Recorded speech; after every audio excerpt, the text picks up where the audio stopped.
Welcome to the garden of DadTube. We moved here in 1995 in the April, just got married, never owned a house before, never even lived away from my parents before. And the garden was a bit different back then.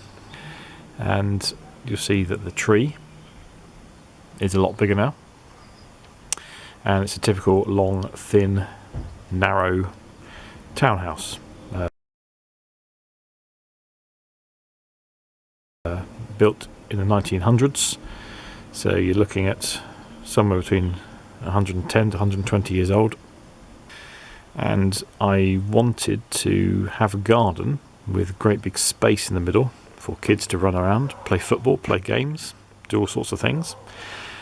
And so it sort of looks a bit bare in the middle, unless the lawn is cluttered up with things like tables and goalposts and basketball hoops. Managed to get a swing there in the end. Boys don't tend to play here anymore. They go in the park. They're big boys now, both teenagers. So we're thinking about doing something a little bit different, making the garden a bit more of a garden to...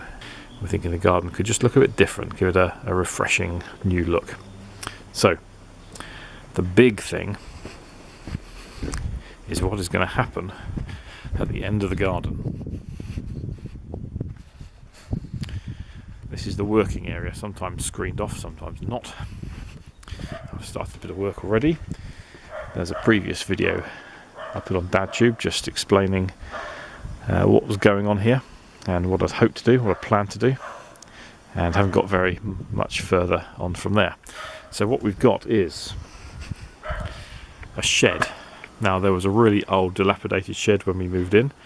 The people we bought the house off were builders who had bought the house off an old lady, and that was a shed that her husband did his wood cutting in and stored his stuff in. So it was full of old wood. There's an old wooden shed itself. Then there's a corrugated iron thing by the side of it. I think it was probably their wood shed. That all went, and my dad and I built this shed. Or I should say, my dad built the shed and I assisted. He worked for Jewson's. We got a whole load of wood for free, offcuts and stuff for throwing out or on the cheap. There's an old hardwood mahogany pallet, which is the base for this shed, which has meant it's survived for so long. But it's getting on now for nearly 26 years old, and it's just not big enough for my purpose.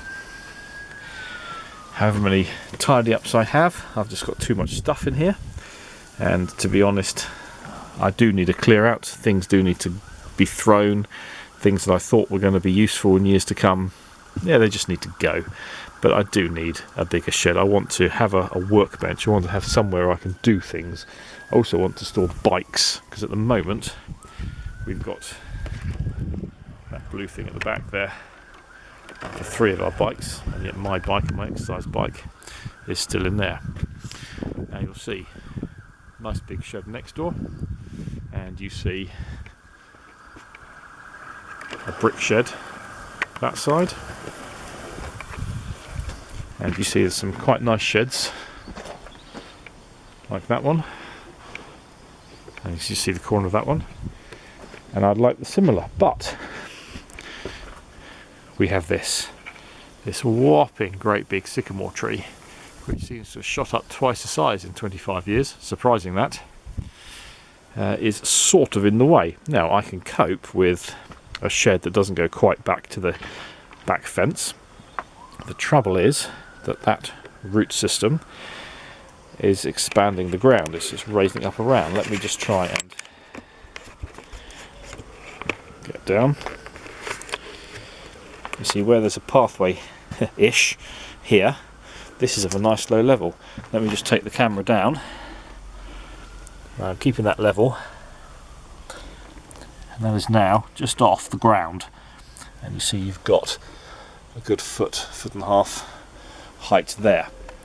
And the question is, how much extra height is there from these roots pushing up the ground underneath the shed? So until I clear all this, I don't know what I've got to find. You had a situation here where there was a lilac tree which gave a nice bit of shielding from the from the house there, so from my kitchen window I can see into their kitchen, and likewise they can see into mine. So I want shielding, some kind of screening. And when you look at the tree, you think that blocks out the view from other people's houses, but it doesn't, because there's this great big gap underneath the branches. In fact, the bottom branch on each side just goes across the bedroom windows of the houses behind. So I think that tree screens, but in fact it doesn't. It just is something very, very nice, lovely and green in the summer, and blocks out the sky. And when you want to sit down there having an evening meal in the summer, the sun comes around about at that point, maybe about 5-6 o'clock, swings around and down to over there. So that actually blocks your sunlight in the evening, and you can actually be quite chilly when you're sitting out in the middle of the summer. This has always been the working area of the garden. I've got my compost bins where I've dug over a lot of the lawn. I've got some bags of stones that I've sifted out, bamboo cuttings, old dilapidated gate, and just a little bit of space behind the shed there. This was a rudimentary log pile. That's just the stump from the lilac tree. So an old pallet I painted green that's been there a good 15 years. So that's survived. The whole pile of wood we've burnt off. We are thinking of getting a wood burner stove, but we'll get new logs for that. And we did have a weeping willow tree there. I got out of the way, did that yesterday. It's just now late February now, 2021. That's in the pot, ready to go back somewhere. I've got 2 little hazel trees. They can move. I'm thinking of moving this bamboo and that bamboo. Maybe just taking this one clump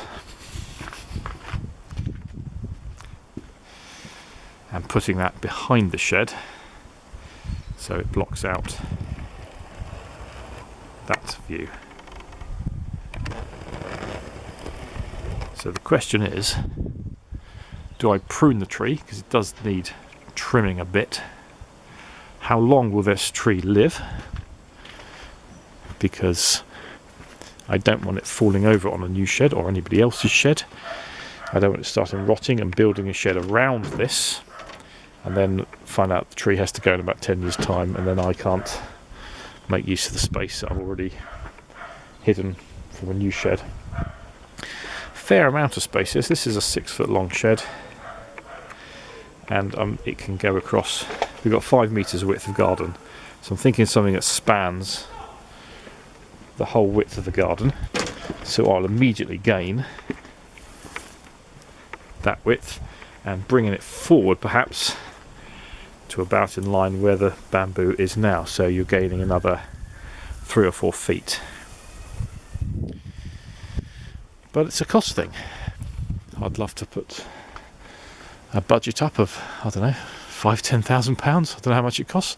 Get somebody in, fell the tree, level the ground, nice big solid concrete base, get a shed built, and go away for 2 weeks while people are doing that for me, and come back and find at least the base is laid and the shed is ready to be built by professionals. But I haven't got the money to do that. We're just trying to do what we can with the money that we've got, as well as trying to do other things in the house. So that's my dilemma. I've started working. I borrowed a mattock off a friend, and I've been getting the roots out of the lilac. I've been sieving that. Got quite a bit of soil to put around the garden to store up. And that's the thing, you see, because as I'm working, I'm putting things all over the place to make space. We still want it to have some kind of garden over the months while we do this. As I say, it's end of February 2021 now, and where I didn't take a lot of leave from my NHS job last year because of the pandemic, I'm going to have a bit of extra time to spend working on the garden and getting this into a better shape, and getting the shed of something along the lines of my dreams. The idea is that there will be a gate in the back. There's a very narrow pathway there, and the shed will be a kind of front door, back door one, and if I want to get outside I'll go through the shed to get out the back. I might put the gate over on the other side behind the shed here. I might do a shed that's from about here, as the tree stumps go down, to the end, so along here, and then almost to the end, maybe going that direction, and then cutting back and along. So it's a kind of like a big chunky L-shaped shed. Because I'm losing space there, I want it to be fairly tight up here, but a walkway to the side, so there's a gate between the tree and the fence, and then maybe have a little bit of space behind, hide those compost bins. Otherwise, if I'm doing a full big shed around there, those compost bins are going to have to come in front of the shed. As for the rest of the garden, I do have a few plans. So we've got a nice long strip of lawn, which is nice. I like greenery. I don't want to hard surface everything, concrete and pave everything. However, it does mean that the grass here, it's not looking bad actually, but when you want to host in the summertime, this gets worn down. You want a table, you want somewhere to sit and eat, somewhere to sit out, and hopefully in the summer it's dry, but we know in Britain it's not always dry. It'd be nice to have some kind of paving here to have somewhere where you can come out, even if the floor is wet. You're not getting mud, you're not squashing the grass, you're not doing horrible things to it. So the thought is that I'll keep that planter there that I lovingly built and have some paving over all this. Probably have to chip into this concrete because I can't really take the paving up higher than it is now. Have a nice gentle slope away from the house for rainwater, and rather than have just a blunt cut off across there, have, just for the tip of my finger, kind of a slanted one there. Put the path on the shady side, so a lawn that will stretch over to here. But as the patio area would cut across that area, I would then go diagonally like this, and this area here would be a bigger flower bed, making more space, so that when you're sitting, you've got a nice pocket, nice triangular flower bed, something more interesting, and the lawn would then sort of tuck around, and it would sort of lead the eye on to come along here, walk along this path, get a different view of the flower bed, which would be there. The lawn would extend more. There'll be a narrow flower bed just around here. I've got the trees, and as we get towards the end of the garden, with the new shed in the way, I hope, maybe a little seating area, an arbour or something, like one corner or another, depending if I want to catch the morning sunshine or the shade for later on in the day, because when it's afternoon in the summer, it can be quite hot, so that would be fairly shady, whereas back on the seating area would be baked in sunshine and you'd just be roasting. So places to sit in all temperatures.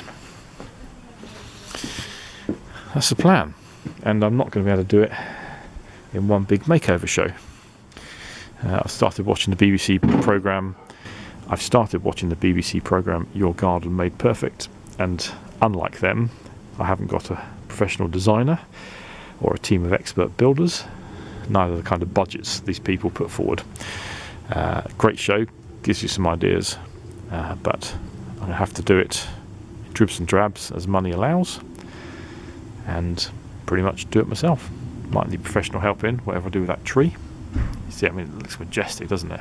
Absolutely fantastic, but it's what it's doing down on ground level. Need an expert to do that tree.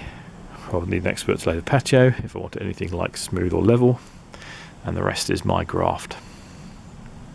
When it comes to the shed, I'll need help laying the foundations, and I need help building it. And I've yet to work out, because I don't know what size or shape it's going to be and what design it is, I don't know how much that is going to cost. So everything is still, like the tree, up in the air.